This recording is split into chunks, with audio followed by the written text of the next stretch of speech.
Welcome back to Big Riff Energy. It is Friday, May 5th.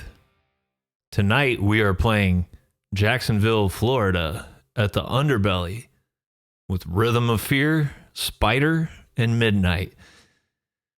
How the hell am I doing a podcast if we're in Jacksonville, Florida tonight?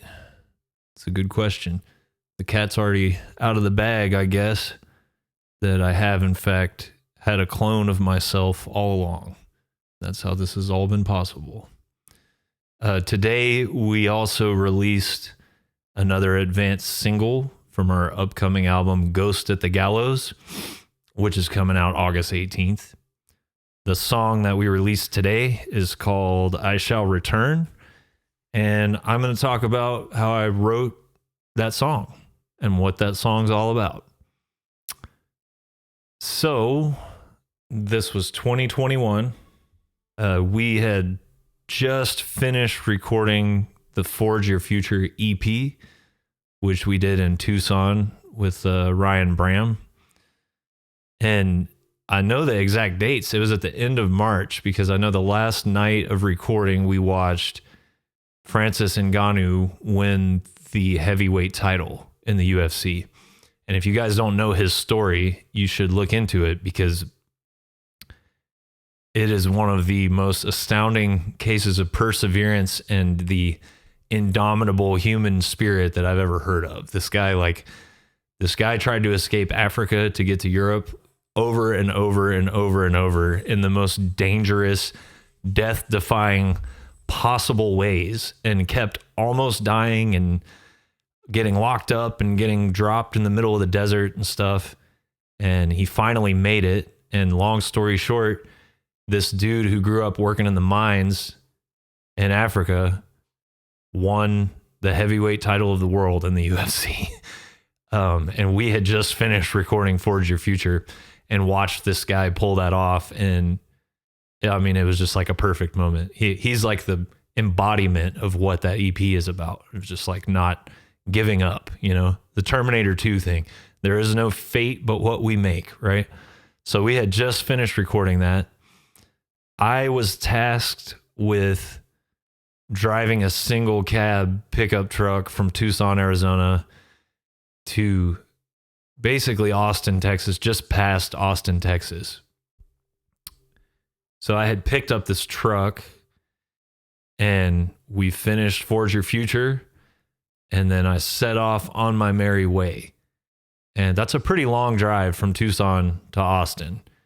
I stopped in Fort Stockton that first night. Anybody that tours the States regularly is probably familiar with Fort Stockton. It's kind of the only place that you can stop between El Paso and wherever you're going out west, right? This truck I was driving, come to find out, it had an aux input and a USB input to listen to music, but I didn't know that at the time. They were kind of like hidden. So I didn't know that I had the option to listen to whatever I wanted, right? So I was just scanning FM radio until I found the classic rock stations and did that from Tucson, Arizona to Fort Stockton, Texas. And I've talked about this quite a bit, but FM classic rock radio is just an integral part of who I am. It's in the DNA of my songwriting. It's all of my fondest memories growing up in Oklahoma, or the soundtrack to those memories is FM classic rock radio. I think in Tulsa, it was the Eagle, you know. One might've been 103.3, the Eagle. I could be wrong, but that's what I remember. And I remember being young and getting into heavy music, but also driving around just listening to what was on classic rock radio. So listening to that, I mean, they would play Black Sabbath, Led Zeppelin, Pink Floyd, Blue Oyster Cult, Boston, Tom Petty, Free, and that stuff, ZZ Top. This stuff's just totally instrumental. I mean, they don't even play, you know, Ozzy, Flying High Again, Crazy Train and stuff like that.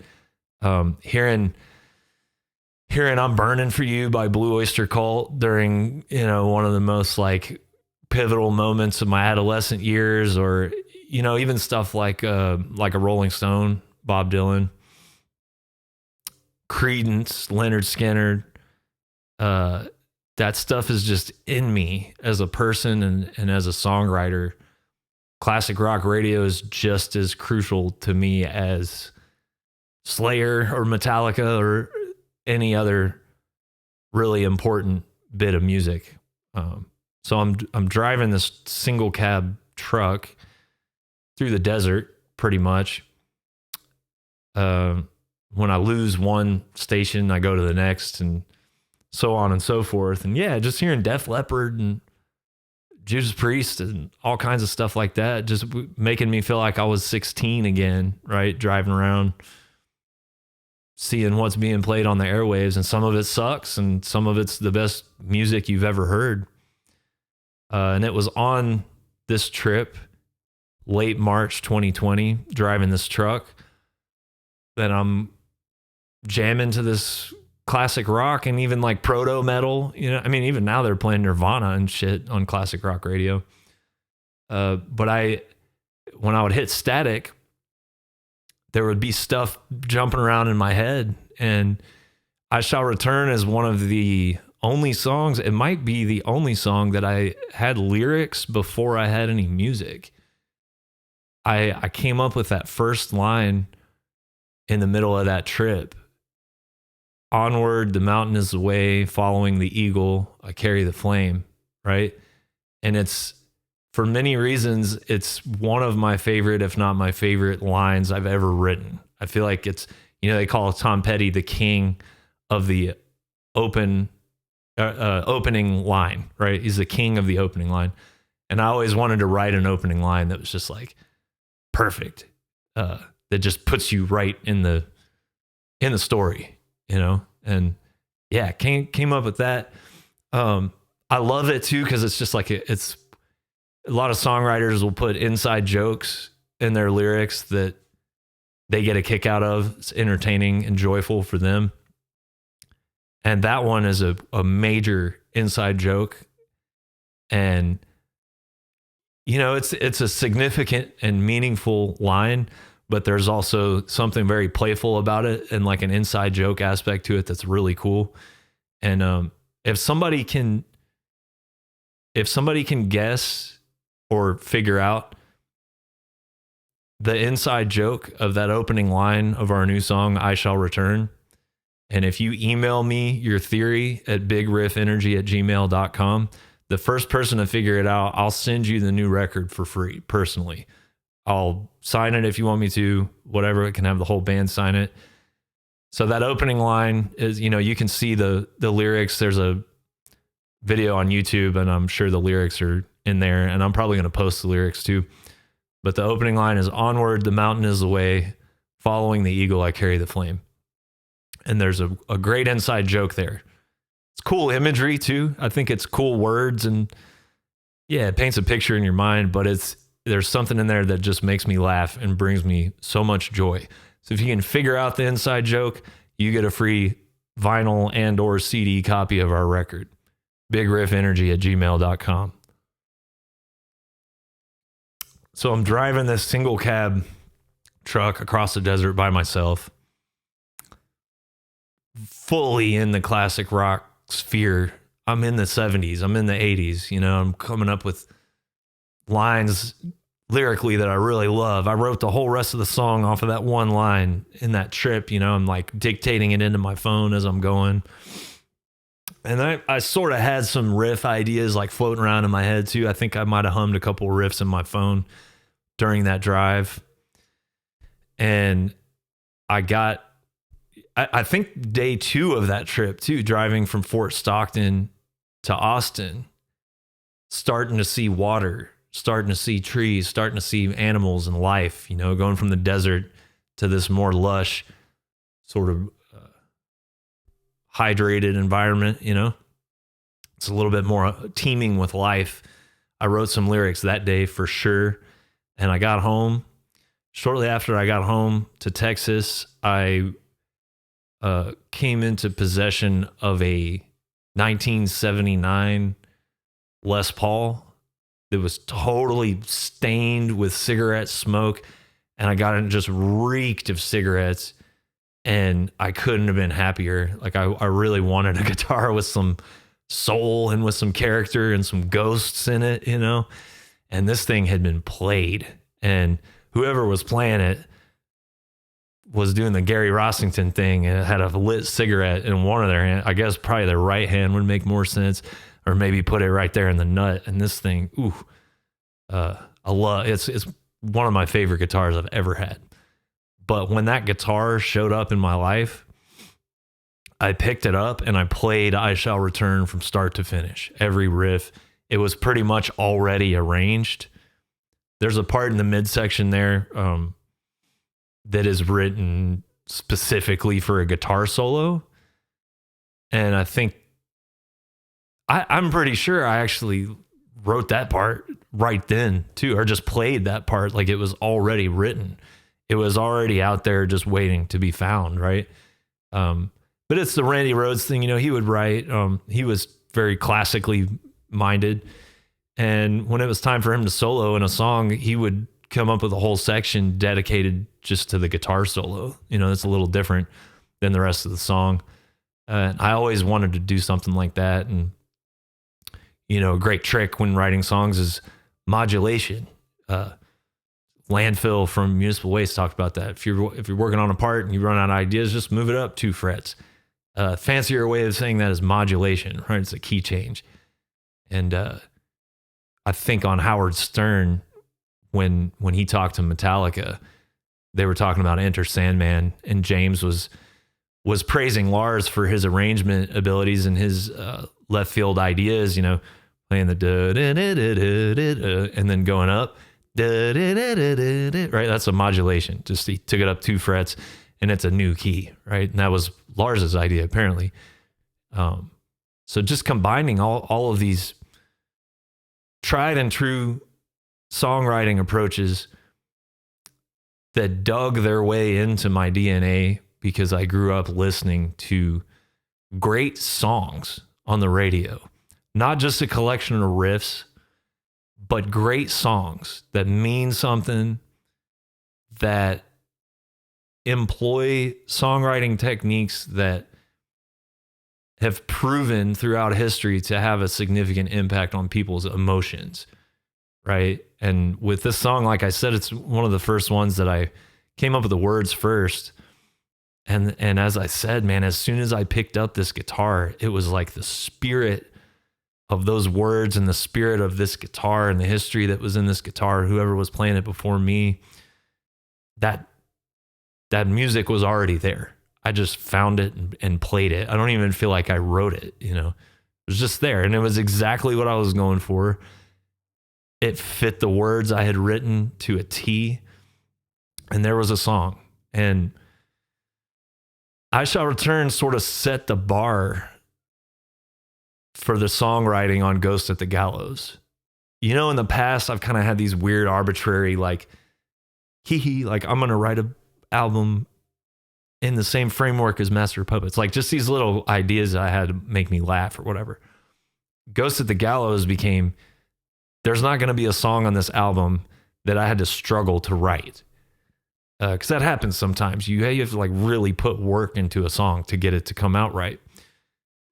But what I Shall Return showed me is that, you know, first of all, I was on no real time crunch. I was determined with the new album that I'm going to take my time no matter how long it takes. If it takes 10 years, whatever. And I Shall Return showed me I should just only put songs on this album that come out of the blue like that.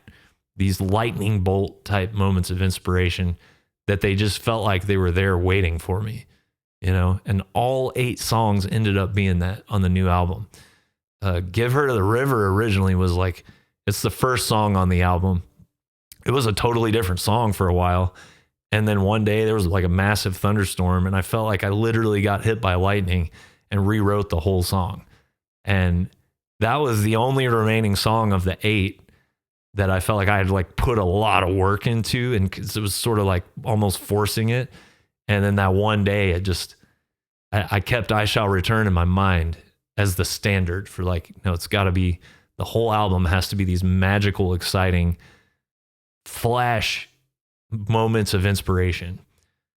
So that's how the lyrics and the song itself came to be.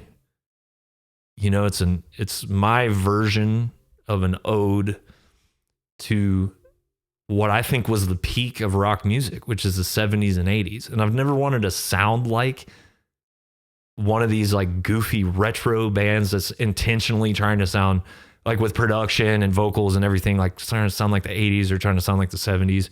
You know, you had the whole period of like Sleep and Electric Wizard rip-off bands, and now it's like the new wave of traditional heavy metal. I got no interest in, I mean, in a lot of ways, your career will be a little bit easier, and it'll be easier to get tours and easier to get fans if you just adhere to some little specific subgenre like that. So I think the path that I have taken is a little bit more difficult, actually, but I think it's worth it. I don't want to sound like we're a 70s band. I don't want to sound like we're an 80s band. I just want to sound like me. That's it. That being said, like, you're going to sound like your own version of your influences. And most of my influences are bands from the 70s and 80s. And it's hard to wrap your head around, because the music that is popular in the mainstream now is so fucking bad. It's so bad that it's hard to realize there were decades where the most popular mainstream bands and artists were really good. It just seems like so foreign and alien that a band or an artist that's really talented and skilled and has great songs would be huge in the mainstream. But if you look at the 70s, the biggest bands were Led Zeppelin, Black Sabbath, Pink Floyd, Lynyrd Skynyrd, Bad Company, stuff like that. And yeah, you know, in other genres, it was like Stevie Wonder and Ray Charles, and just even a guy like Michael Jackson, like so talented.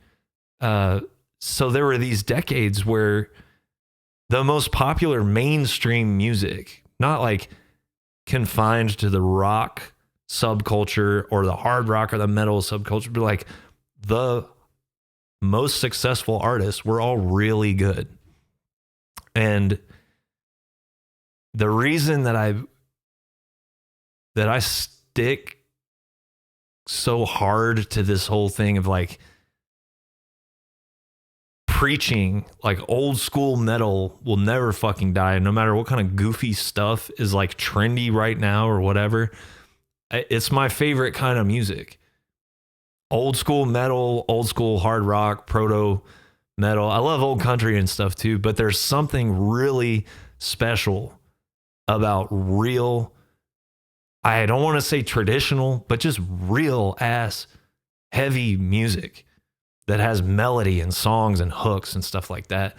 And I'm making all this guitar content, and Tom's making all this guitar content, and we're really pushing that angle of this band and this album and this song, because we don't want this stuff to go away. Like, it's probably old school badass metal, the stuff that we grew up on, is probably more out of fashion now than it's ever been.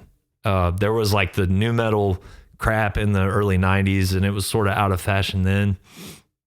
And then going into the 2000s, you know, you get Queens of the Stone Age coming out. They sort of like help make rock and roll cool again. And then like the Sword came out and really made old school, real pure metal cool and sort of trendy in a good way.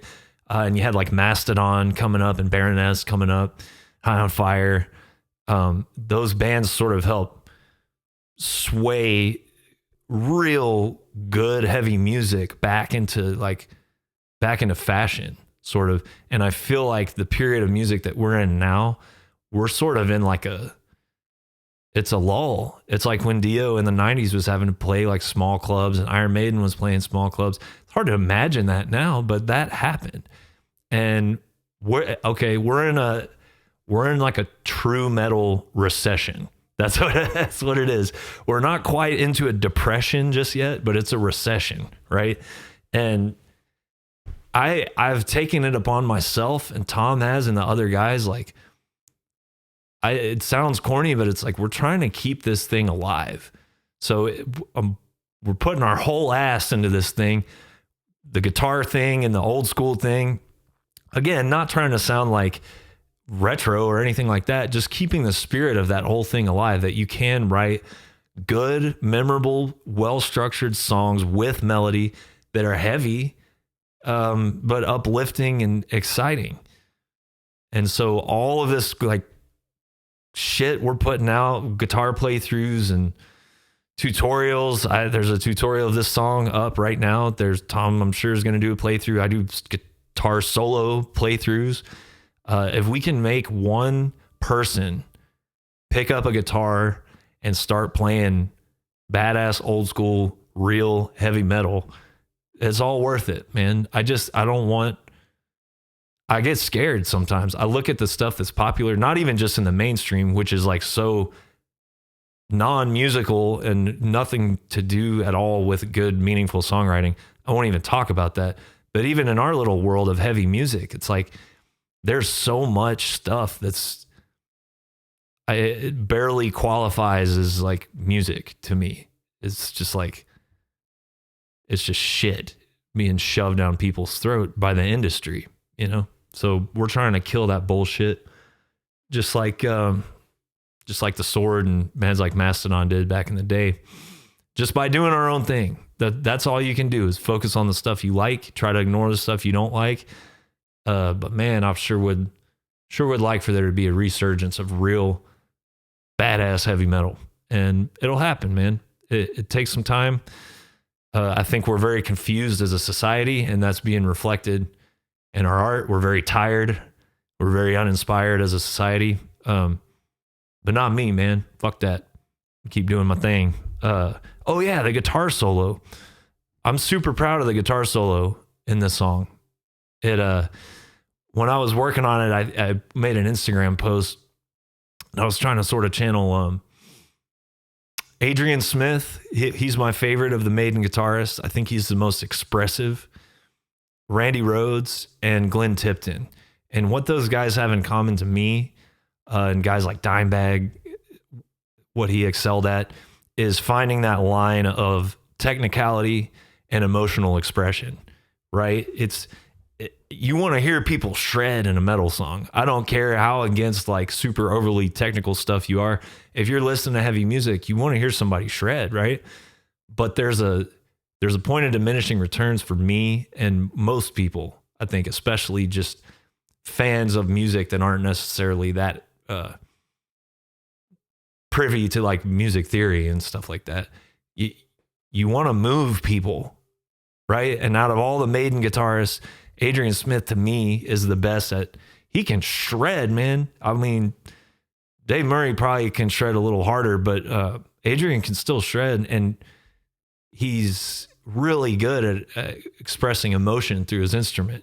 Randy Rhoads, same thing. That dude could wallop. I mean, he was like up there competing with Eddie Van Halen, you know, but then he wrote solos and leads that you can sing in your head, that get stuck in your brain, right? Glenn Tipton, same thing. Shredder, but so emotionally expressive. And I was really trying to find that line with the guitar solo in I Shall Return. And the first version of it was a little bit shreddier, honestly, than what ended up on the album. And Mike Fury, our drummer, and I went and saw Iron Maiden in Austin. And when they started playing Writing on the Wall and Adrian did his solo, I was just like, man, I need to go home and get rid of some of those notes. And I did. I was sending solos to Jeff Henson, who tracked the guitar on the new album, and he was like, man, there's this one little part, I think you're overdoing it. And I knew in the back of my mind there was this one little part where I was overdoing it, and he caught it. I didn't even mention that to him. And yeah, then seeing Adrian Smith solo, just putting tears in my eyes. I went home and took some of the notes out and replaced excess notes with feeling. And I think the feeling should always take precedent over the excess notes. Dimebag Darrell could shred anybody under the table. And the older and wiser that he got, the more he deferred to emotion. You know, anybody can play a million miles an hour or a million notes, and some of that's cool, but I think it's much more difficult and much more important as a musician to get your emotion through. And I Shall Return, the guitar solo in this song, that's the most accomplished I've ever felt as a lead guitarist. I think it's the best job I've ever done of finding that line of technical firepower and just raw, heartfelt emotion. Super proud of this song. It was a hard song to figure out the production of. We almost didn't put it on the album. And when I started getting mixes back, this was the first song that really blew me away, where I was like, that's it, almost immediately. But it took some work. It took some serious work. We got done tracking the song, and I took it home over the weekend and listened to all 8 songs on the new album. And I was like, God, how is that one the one that's not really cutting it? And so I spent a weekend rearranging the song. I took a bunch of vocals out. I added some other stuff in place of vocals, moved this here, moved that there. A lot of really digging deep on the production techniques. And it went from being the most incomplete in a way. It like the sonic representation was not up to par with how good of a song it is, just as a pure like song. And we figured it out. When I got the first mixes back, like I said, I Shall Return was the one that really blew me away the first. And I think it's one of the strongest Spirit Adrift songs in the traditional sense of the word. And it is a tribute to a better time that hopefully we can get back to, man. Things are screwed up right now in a lot of ways, but when you start seeing bands as good as Black Sabbath and Pink Floyd becoming super popular again, then that will be a sign that we're back on track, I think. I want to talk about an album that just came out not too long ago. It didn't just come out, but pretty recently. Poison Ruin, Harvest. I don't have it yet. I ordered it from Relapse, but I'm recording this episode actually before the Midnight Tour even starts, just so there's not like a month-long gap with no episodes. Put the artwork right here. Poison Ruin, Harvest. It takes me, I'm a little late to the game with new bands these days. I hate to say, but better late than never, I guess. These guys are amazing. I haven't been this into a punk or punk adjacent album since Fucked Up's, I think it's called Chemistry of Common Life or something like that.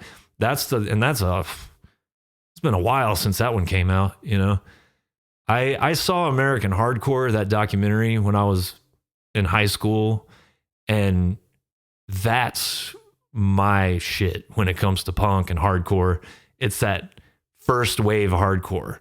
I like the Stooges, I like the Ramones, not into the Sex Pistols at all. Dead Boys are cool, the Damned, stuff like that. But my favorite stuff is that first wave hardcore. Black Flag, Bad Brains, Minor Threat, Void, The Offenders from Texas, stuff like that. Die Kreitzen, even early DRI, early Suicidal.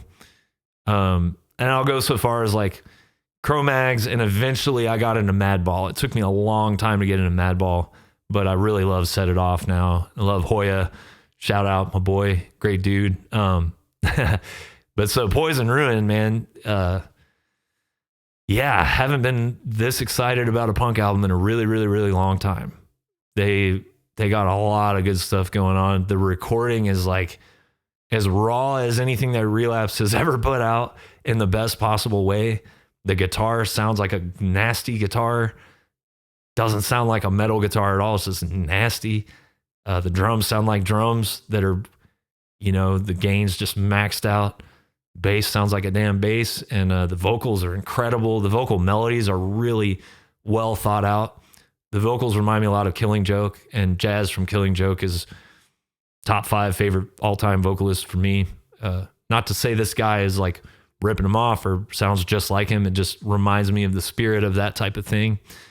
There's real crazy, weird synth interludes. I saw that it was described as like dungeon synth meets, old school punk and hardcore, but to me, it's not really. It's not done. I don't think it's super dungeon synthy sound. It sounds more like a really blown out punk rock Tangerine Dream type of deal. Yeah, it's just cool. It's hard these days to figure out how to do something new and exciting and unique. And Poison Ruin has definitely pulled it off. I'm a huge fan. This album is definitely going to be on my year-end list. I think it's really special. You can make punk music that has riffs. These guys are proof. Some of these riffs hit, and I haven't stage dove since I got my rib cage crushed at a Nails show and broke several ribs.